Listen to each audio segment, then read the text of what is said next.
esta última clase.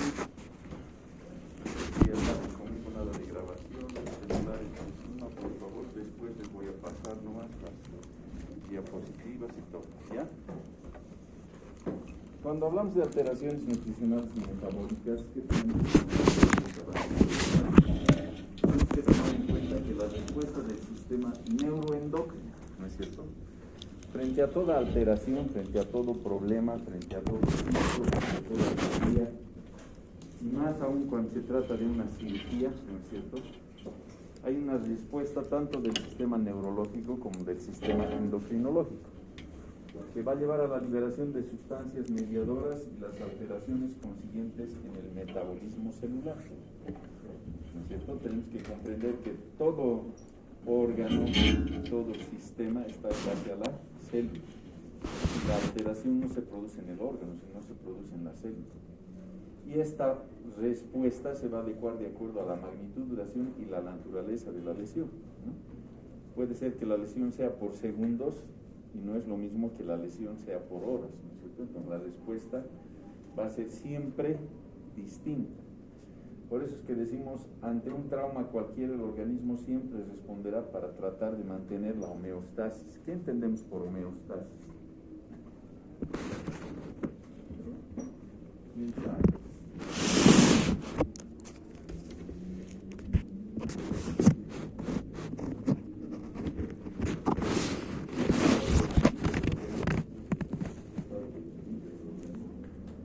Tenemos que tomar en cuenta que una cirugía, como veíamos en pre y postoperatorio, ¿no es cierto?, por más que sea que se va a realizar para tratar de curar a un paciente, es un trauma.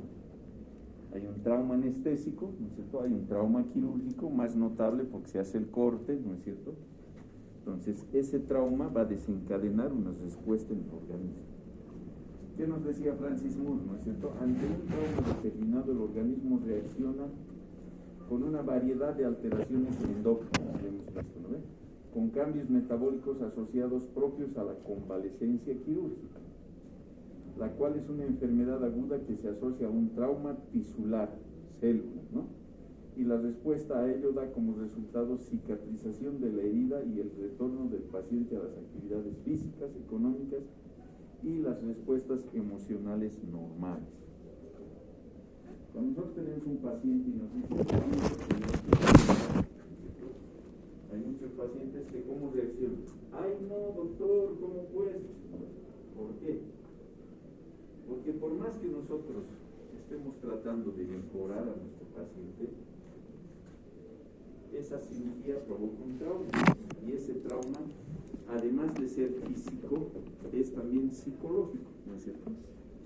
El solo hecho de que yo le diga a un paciente que se tiene que operar, ese paciente en su cabecita comienza a mover un montón de cosas, ¿no es cierto? La familia, el trabajo, mirar bien, etcétera, etcétera. Entonces, no solamente es la parte física, también la parte psicológica, ¿sí? ¿Y cuáles son las fases del metabolismo quirúrgico? Moore divide la respuesta normal, porque estamos hablando de una persona que se va a entrar a operar y es normal, ¿no es cierto?, en 4 fases. La fase catabólica o de destrucción celular, la fase de supresión de la influencia hormonal, la fase anabólica o de destrucción y la fase de ganancia o recuperación de grasa, ¿no es cierto? Cuando yo entro a la cirugía y hago un corte, ¿qué estoy haciendo? Estoy destruyendo células, y al destruir estoy provocando un catabolismo celular, ¿no es cierto? Y como han visto en fisiopatología, en inflamación, ¿qué es lo que ocurre después de la inflamación? Viene el proceso de cicatrización, ¿no es cierto? Entonces, en la segunda fase, ¿qué es lo que hacemos? Esa destrucción ha provocado la liberación de ciertas hormonas, y esas hormonas han provocado ¿qué? Una alteración en nuestro organismo, pero como es controlado, como es supervisado por un anestesiólogo, un cirujano, se suprime esa influencia hormonal que es negativa para el organismo y viene la fase de restitución. ¿Estamos de acuerdo? Y después de la fase de restitución, recién comenzamos nuevamente la fase de ganancia, ¿sí? Esto, según Moore, ha dividido en 10 grados, ¿sí? que van desde las heridas pequeñas hasta las quemaduras de tercer grado con más del 40% de superficie corporal quemada. ¿Sí? Y esto nos da una idea más o menos de qué grado de trauma nosotros podemos tener cuando estamos frente a un paciente. Una herida pequeña será un trauma leve, una hernia también será un trauma leve, ¿no es cierto? Una apendicectomía ya será de más importancia cuando llegamos a la gastrectomía, cuando llegamos a la neumonectomía, ¿no es cierto? Y por eso es que muchas veces en el preoperatorio decimos, ¿qué va a operar? Una herniecita, ¿no? Fíjense que la hernia es un grado de complicación leve y la vesícula es un grado de complicación moderada. Ese grado de complicación, de acuerdo a estas 10 etapas, han clasificado de la siguiente manera. Es leve del grado 1 al grado 4. Es moderada o intermedia el grado 5. Y del grado 6 al grado 10 se dice que es una respuesta grave. Y estos pacientes deberían, no estoy diciendo tienen, ¿no es cierto? Deberían estar internados en una unidad de cuidados intermedios o en una unidad de cuidados intensivos para el manejo postoperatorio. ¿Por qué? Porque se supone que la cirugía ha sido mucho mayor, ha sido más grande, el daño o el trauma también ha sido mayor, y al tener mayor daño y mayor trauma, las alteraciones que se van a tener van a ser obviamente mayores, que pueden repercutir sobre la vida del paciente. Por ende, el cuidado tiene que ser en una unidad de cuidados especiales. ¿Sí? Pero respecto a esto, ¿qué más podemos decir? Por ende, ¿qué tenemos que tomar en cuenta? Ante un trauma va a haber una respuesta que va a ser el dolor, que va a ser el estrés, va a ser la pérdida de orden. ¿Sí? Y esto es lógico de entender, ¿no? Muchas veces, ay, te cuento que me ha asustado, ¿no? He escuchado un ruido raro y de pronto me he orinado. ¿Esa ha sido una respuesta normal o no? Sí, ¿no es cierto? ¿Por qué? Porque ante un trauma, un susto, que también viene a ser un trauma, ¿no es cierto? Hay una respuesta, hemos dicho, neuroendocrina. Y puede ser que se secreten, por ejemplo, catecolaminas que hacen que la persona piensa que está gritando, pero no está gritando en realidad, ¿no? O se vuelve de esos gritones de lo peor, ¿no es cierto? Que no se lo puede escuchar, pero además pierde volumen. ¿Qué quiere decir eso? Cuando nos asustamos, ¿no transpiramos? Sí, ¿no es cierto? Y eso es una pérdida de volumen. ¿Cuál va a ser la respuesta que nosotros vamos a tener a nivel endocrinológico? Primero va a ser la respuesta volumétrica, que es una respuesta inmediata, ¿no es cierto? El organismo va a tratar de reponer la cantidad de volumen necesario como para que la persona esté bien. Y la respuesta inmediata va a ser la homeostasis nutricional. Entonces, primero tratamos de mantener, como veíamos en preoperatorio, signos vitales. Y después de los signos vitales, recién nos vamos al aspecto nutricional. ¿Cuáles son los fines de la homeostasis volumétrica? O sea, de tratar de compensar todo de manera inmediata. Mantener el volumen plasmático, ¿no es cierto? O sea, lo primero es que tenemos que mantener la volemia de la persona. Lo segundo, que es mantener la osmolaridad y el volumen adecuado. Ya sabemos, ¿no?, que es osmolaridad, han visto eso en alteraciones hidroelectrolíticas, ¿no es cierto? Y mantener el pH del paciente. Si nosotros hemos conseguido, ¿no es cierto?, estos tres aspectos, recién podemos pensar en tratar de mejorar la parte nutricional. Porque por más que primero tratemos de mejorar la parte nutricional, si ese paciente no está estable hemodinámicamente, no nos va a poder asimilar adecuadamente la regulación nutricional. ¿Sí? Y ahí que tenemos que tratar de ofrecer el combustible adecuado, que en nuestro caso es la glucosa, ¿no es cierto?, a través de la gluconeogénesis y glucogenólisis. ¿Qué más? Preservar la reserva de proteínas orgánicas en el músculo. Se dice que normalmente en nuestro organismo tenemos un pool de proteínas de recambio rápido y un pool de proteínas de recambio lento. Cuando la persona pierde un tercio del pool de proteínas de recambio rápido, esa persona está en riesgo de muerte. ¿Sí? Cuando la persona pierde un tercio de las proteínas de recambio rápido, esa persona está en riesgo de muerte. ¿Sí? Eso es. ¿Qué más? Crear tejido nuevo para la cicatrización adecuada. Veíamos en preoperatorio que había que pedir proteinograma. Si nosotros vemos que las proteínas de nuestro paciente están bajas, ese paciente tendrá una buena cicatrización en el postoperatorio. De lógica que no, ¿no es cierto? Entonces es algo que hay que considerar.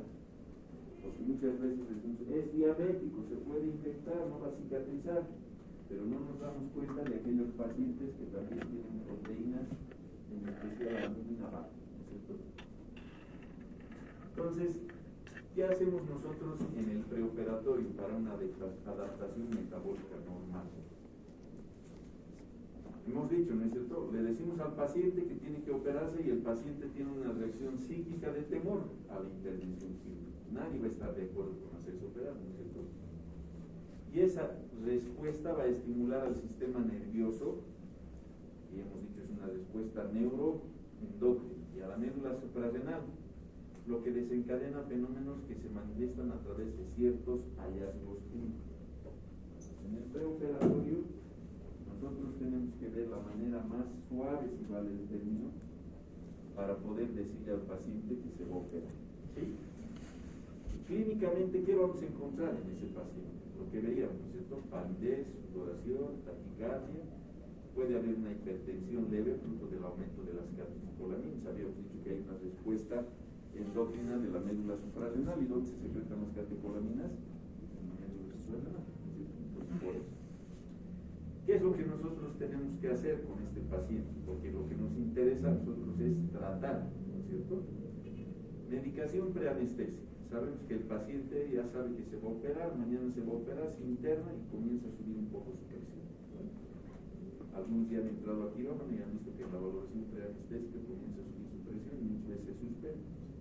¿Qué es lo que tenemos que dar?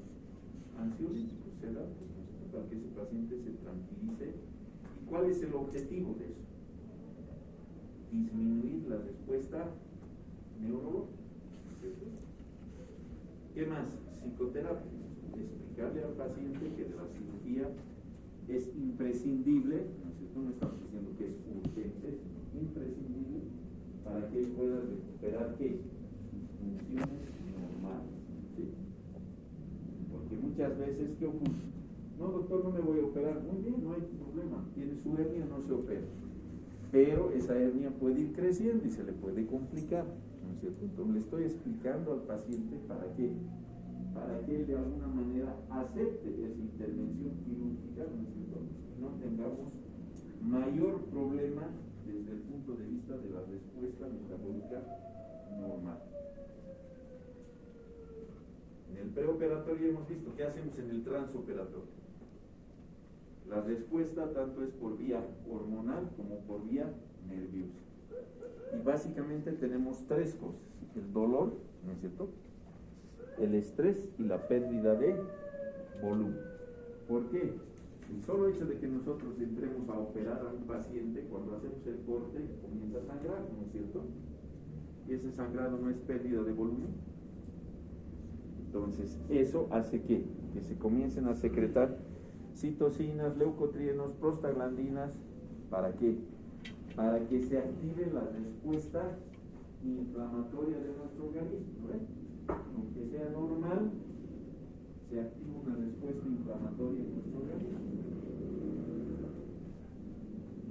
¿Qué características va a tener cada fase de ese metabolismo químico?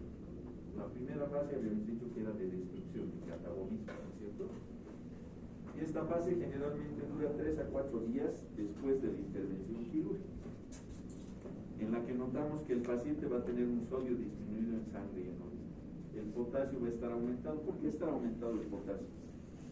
El potasio es un electrolito que más está en el intracelular, ¿no es cierto? Y si nosotros estamos diciendo que hay destrucción, hay lisis celular, ese potasio, ¿dónde va a salir? Al torrente sanguíneo. ¿Y esa sangre dónde se filtra? En el riñón y se expresa en la orina, ¿no es cierto? Entonces, por eso es que hay un potasio. Un balance nitrogenado negativo. ¿Por qué? Nuestro paciente generalmente no va a comer un día, ¿no es cierto? De repente más días. Y cuando no come, por más que nosotros le demos líquidos, ¿qué está haciendo? Está echando mano de los líquidos, carbohidratos y proteínas del organismo, ¿sí?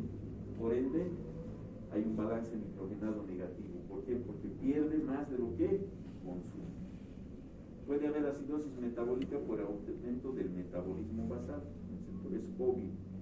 Las células se van destruyendo y el organismo aumenta su metabolismo tratando de compensar esa pérdida, ¿no es cierto? Y muchas veces el paciente ha sangrado. ¿Cuánto está su hemoglobina hematocrito? Hacemos el balance y nos encontramos con que está con 13, entró con 15, entra con 13. Al día siguiente nosotros le pedimos una nueva hemoglobina hematocrito y ya está en 14. ¿Qué ha pasado? Ha habido una respuesta de nuestro organismo que, mandando un mensaje a la médula para que se pueda eliminar glóbulos rojos, así sea en formas jóvenes, ¿no es cierto? Pero se eliminan tratando de compensar esa pérdida que nosotros podemos haber tenido. La diuresis generalmente está disminuida entre unos 500 a 700 ml diarios, pero estamos diciendo que está disminuida, no estamos diciendo que esté en oliguria o está en anuria, por si acaso, ¿no es cierto? ¿Qué más? La excreción de nitrógeno aumenta de 12 a 15 gramos, sabiendo que lo normal es hasta 8 gramos, ¿no es cierto? Y finalmente, las necesidades de calorías se incrementan en unas 500 por día, ¿sí? ¿Qué características clínicas vamos a tener durante este primer periodo que hemos dicho que dura de 3 a 4 días? El paciente va a estar medio apático, ¿no es cierto? Nosotros vamos a hacerle la evolución. ¿Cómo se siente? Sí, estoy un poquito, pero doloroso. Duele. Hay herida en la dolor en la herida, la fiebre está entre 38 a 38,5. ¿Por qué subida? Generalmente hay sangrado, ¿no es cierto? No absorbemos o no sacamos con las gasitas todo el sangrado. Y esos coágulos que han quedado, ¿qué pasa? Se reabsorben, ¿no es cierto? Y la reabsorción de coágulos muchas veces provoca que la temperatura corporal aumente. El paciente no va a tener apetito, ¿sí? De repente va a estar con taquicardia y si es que se ha manipulado mucho el intestino, puede estar con hilo, ¿no es cierto? El hilo es la parálisis del intestino fruto de la manipulación que hayamos tenido durante una cirugía. Puede entrar en oliguria si es que nosotros no hacemos un aporte de líquidos adecuado, ¿no es cierto? El paciente puede tener diaforesis y la presión va a estar obviamente un poco elevada. ¿Por qué? Catecolaminas, ¿por qué se secretan? Por el dolor que va a tener el paciente. ¿Qué es lo que tenemos que hacer nosotros en esta primera fase? Movilizar al paciente, ¿no? Porque si lo dejamos en reposo, estamos perdidos, ¿no es cierto? El paciente va a pensar más en su cirugía, va a tener más atención al dolor, ¿no es cierto? Acuérdense en fisiopatología que para que exista dolor, una de las características es que exista atención al mismo, ¿no es cierto? ¿Por qué muchas veces nos duele más en la noche? Porque durante el día siempre tenemos alguna actividad, alguien nos visita y alguna cosa, ¿no es cierto? Nada por boca, en especial si tenemos una distensión abdominal por hilo, ¿no es cierto? ¿Qué más? Hay que hidratar adecuadamente al paciente, ya saben, ¿no es cierto? La cantidad de líquidos que hay que dar, kilogramo peso día o kilogramo peso hora, ¿no? Tratar de eliminar el dolor, ¿por qué? Porque el dolor nos va a producir la cascada de las prostaglandinas. Entonces, por eso es que es importante que nosotros le demos analgésicos, cosa de que el paciente no sienta dolor y esté aliviado, ¿sí? No dar potasio, ¿por qué? Ya hemos dicho, ¿no? Porque va a haber destrucción celular y si nosotros le damos más potasio, el potasio de nuestro paciente va a subir. Y lo ideal que es no dar narcóticos. ¿Por qué no dar narcóticos? Porque sabemos que estos son de acción central. Yo necesito que mi paciente esté despierto. ¿Qué hacemos en la segunda fase? Hemos dicho que se suprime la respuesta hormonal. En esta fase generalmente dura hasta el 8º día, ¿sí? Y las características más importantes, que es la CTH, disminuye la aldosterona, la ADH, los glucocorticoides, mineralocorticoides y la hormona del crecimiento. Habíamos visto que la glándula suprarrenal es la que más da respuesta, ¿no es cierto? Entonces, en esta etapa ya la influencia de las catecolaminas comienza a bajar. ¿Qué más? El sodio comienza a perderse, ¿ya? El potasio ya llega a niveles normales. ¿Por qué? Porque ya hemos evitado ese catabolismo celular, ¿no es cierto? La destrucción celular. Y si ya no hay destrucción celular, ese potasio se queda en el intra y ya no se incrementa en el líquido extracelular. El paciente comienza a tener una diuresis hasta 1500, ¿sí? Y el volumen total de agua que nosotros tenemos también va disminuyendo. ¿Por qué? La homeostasis trata de regular lo que nosotros le estamos dando al paciente, y ese líquido que nosotros le estamos dando al paciente, ¿qué hace? Hace que el paciente comience a orinar más, ¿no es cierto? ¿Por qué? Porque se supone también que en esta etapa yo ya le voy a dar líquido, ya le voy a dar hielo, ¿no es cierto? Entonces nos acordaremos del agua metabólica, ¿sí? ¿Cuáles son las características más importantes? El balance nitrogenado continúa negativo, porque acuérdense que no le estamos dando la dieta completa, no le estamos dando lo que él comía antes de la cirugía, ¿no es cierto? Estamos dando alimentos, pero no en la misma cantidad y calidad de lo que tenemos. La glucosa sanguínea comienza a ser normal, los eosinófilos se normalizan, ¿no es cierto? Y la relación insulina-glucagón comienza a normalizarse. ¿Qué vamos a encontrar en esta etapa clínicamente? ¿No es cierto? Porque nosotros vamos y hacemos la evolución. El paciente ya está más interesado. Doctor, estoy recuperando, ¿cómo me ha ido? ¿Qué me recomienda? ¿Qué puedo comer? ¿Podré comer galletas? ¿Me lo han traído jugo? ¿Puedo comer? ¿Puedo tomar? ¿No ve? Entonces el paciente ya está más interiorizado de sí mismo.